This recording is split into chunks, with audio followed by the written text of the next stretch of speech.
يوم يحمى عليها في نار جهنم فتكوى بها جباههم وجنوبهم وظهورهم هذا ما كنزتم لأنفسكم فذوقوا ما كنتم تكنزون إن عدة الشهور عند الله 12 شهرا في كتاب الله يوم خلق السماوات والأرض منها 4 حرم ذلك الدين القيم فلا تظلموا فيهن أنفسكم وقاتلوا المشركين كافة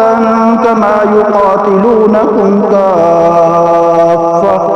واعلموا أن الله مع المتقين إنما النسيء زيادة في الكفر يضل به الذين كفروا يحلونه عاما ويحرمونه عاما ليواطئوا عدة ما حرم الله فيحلوا ما حرم الله زين لهم سوء أعمالهم والله لا يهدي القوم الكافرين يا أيها الذين آمنوا ما لكم إذا قيل لكم انفروا في سبيل الله اثاقلتم إلى الأرض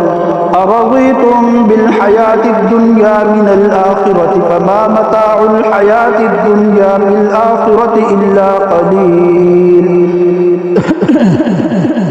إلا تنفروا يعذبكم عذابا أليما ويستبدل قوما غيركم ولا تضروه شيئا والله على كل شيء قدير إلا تنصروه فقد نصره الله إذ أخرجه الذين كفروا ثاني اثنين إذ هما في الغار إذ يقول لصاحبه لا تحزن إن الله معنا فأنزل الله سكينته عليه وأيده بجنود لم تروها وجعل كلمة الذين كفروا السفلى وكلمة الله هي العليا والله عزيز حكيم انفروا خفافا وثقالا وجاهدوا بأموالكم وأنفسكم في سبيل الله ذلكم خير لكم إن كنتم تعلمون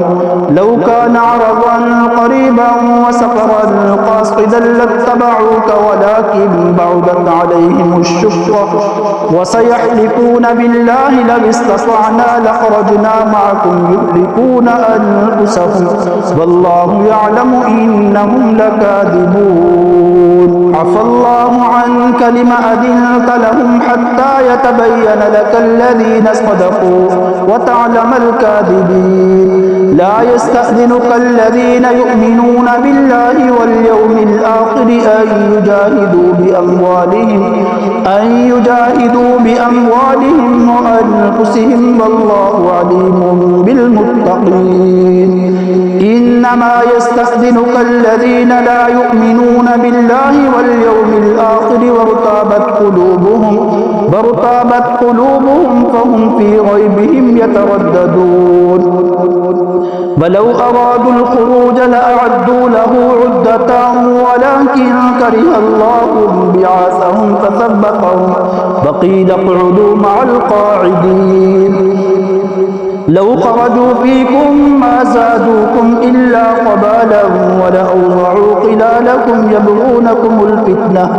وفيكم سماعون لهم والله عليم بالظالمين لقد ابتغوا الفتنة من قبل وقلبوا لك الأمور حتى جاء الحق وظهر أمر الله وهم كارهون ومنهم من يقول ائذن لي ولا تفتني ألا في الفتنة سقطوا وإن جهنم لمحيطة بالكافرين إن تصبك حسنة تسؤهم وإن تصبك مصيبة يقولوا قد أخذنا أمرنا